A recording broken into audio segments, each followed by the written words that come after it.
The story of KOSAMBI, Bhikkhus. While residing at the Jetavana monastery in Savatthi, the Buddha uttered verse 6 of this book, with reference to the bhikkhus of KOSAMBI. The bhikkhus of KOSAMBI have formed into two groups. One group followed the master of the Vinaya, and the other followed the teacher of the Dhamma, and they were often quarrelling among themselves. Even the Buddha could not stop them from quarrelling, so he left them and spent the Vasa alone in Rakkhita Grove near Palileika forest. There, the elephant Palileya waited upon the Buddha.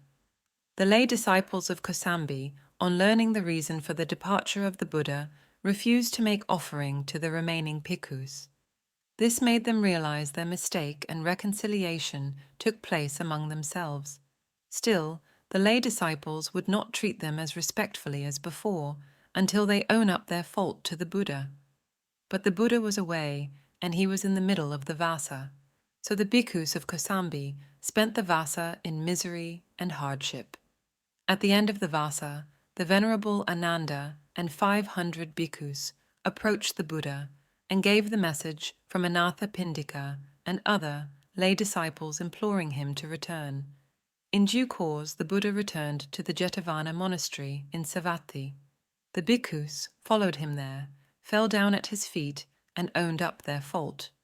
The Buddha rebuked them for disobeying him.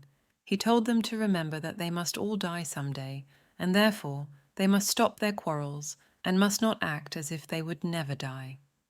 Then the Buddha spoke in verse as follows, verse 6. There are those who do not realize that one day we all must die, but those who do realize this settle their quarrels.